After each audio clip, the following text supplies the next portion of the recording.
call for help. I'm Leo Laporte. Today's technology allows people working just about anywhere. You saw that concierge working from her home. And it's really thanks to the computer and all the great tools that make it easy to do. Joining us today to show us some tools for the road warrior, Phil Montero. He's from a website called youcanworkfromanywhere.com. It's a mouthful, huh? Yeah, but obviously you believe where you speak. Do you travel a lot? Yes, I do travel, both working from my house, on the road, hotels. Do you have an office? No, really, mostly a home office. Wow, that's great. Pretty much my office is wherever I am. And I think that's because of computers and the incredible communications network. Yeah, the internet really has changed most of that. Yeah, because the computer alone doesn't do it. You've got to be able to get online. That's right. Well, tell us some of the key things. What if you had to pick one tool that you just couldn't live without? What would it be? Right now, well, obviously email, pager, cell phones. Yep. Those are some of the more obvious ones. One of the ones that I use a lot is actually web-based officing.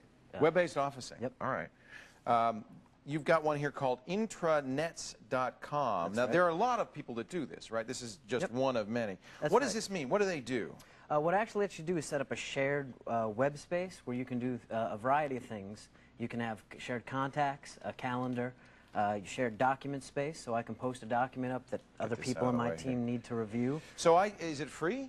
It's free, yep, for 25 megs of space. I join, and everybody I'm working with would also have to join. That's right. You could actually invite them from once you'd set up the space. Takes about 5-10 minutes to set up.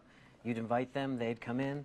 You can actually use it to check your email while you're on the road as well. So it's not just your personal office, but it's also a meeting space. That's right. Yep. Discussion groups. That's very cool. Features. Now, what I use? What about sending faxes? Is that something people still do, or is that is email replaced that? No, I mean email's pretty pervasive at this point, but a lot of people still need to use faxes to send or receive them more often. All the fax companies seem to have merged into one. This was JFax, it's now called J2, but they've merged with eFax as well. That's right. Yep. They still run as separate businesses, but how do companies like this work? What do they do? Again, they also allow you to sign up. They have a free and a paid plan. If you sign up for the free one, what do you get for free? You get a fax number, an incoming fax number, but it won't necessarily be in the same state that your organization This is what they're asking for the free sign-up, not too onerous. Nope. But that's interesting. You don't get a local number. You get a number from whatever they've got. No, it's pretty random. If you pay for the service, then you get outgoing faxes as well as the choice of choosing where your incoming fax. You know what? I want to show people how this works. I'm going to send an eFax to myself real quickly. eFax, which is now part of the J2 team, has a number of interfaces. You could do it from the web, as I'm going to do it right here. Let's send myself a fax. And I'm going to actually import a document in. This is a Microsoft Word document that I set up earlier.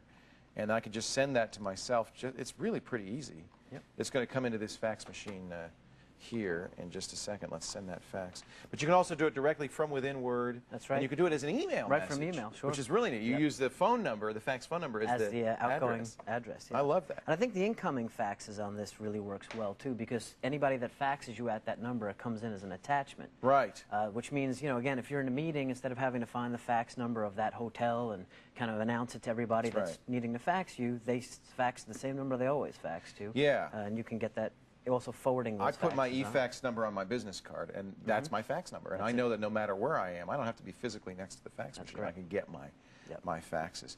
So we've got faxes, we've got meetings. Does this something like intranets replace face-to-face meeting? I mean, can I actually see somebody and talk to them like that? No, with intranets, it's more online discussion. So we're working on a communal document kind of? Exactly, that type of thing.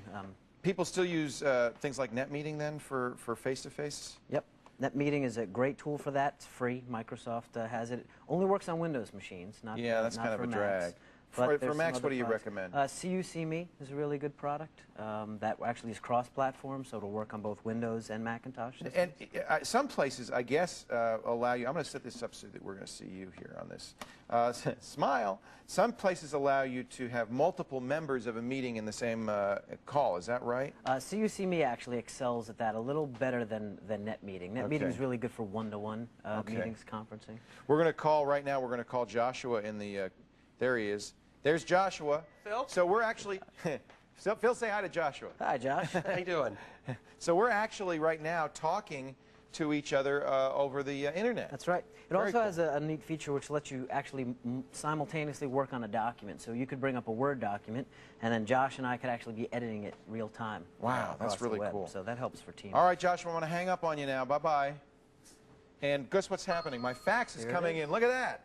So that was fast. That was as fast as it would have been if I had... Yep, about as normal fax machine. Normal fax machine. And you can't really tell looking at it that I sent it through the web at all. No. In fact, it looks probably a little bit better than if I sent it through a fax machine. It still has my name up here, and it has my normal fax number on it as well. Not any kind of oddball, you know, Nothing. Now, let's look at the cover page. This does say eFax, although I guess I can change it, right? I never got around to changing my cover page.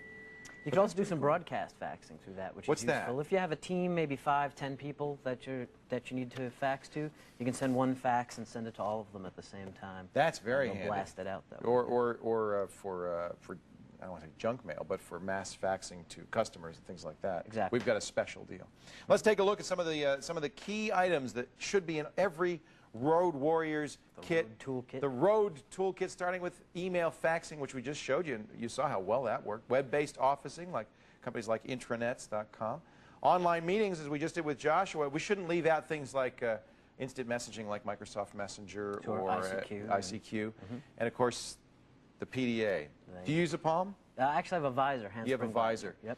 I just, you know, this just changes your life because it really does. You keep track of meetings, you keep track of phone numbers, and now with the visor and the Palm, you can beam your business card. You go, here, let me give you my information. And they go, ah. You know you're techie. I feel like such a geek when I'm doing that. Most often we beam each other games, but that's another matter entirely. Hey, great stuff. I really appreciate it. Sure.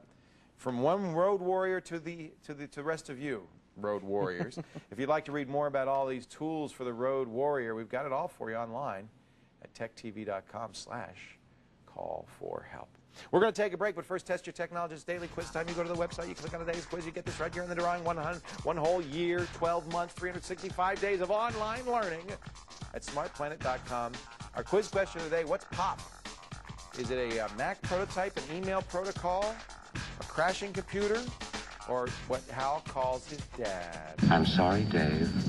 I'm afraid I can't do that. That's sweet. Get to the website, give us your answer, we'll talk about POP. My call for help continues.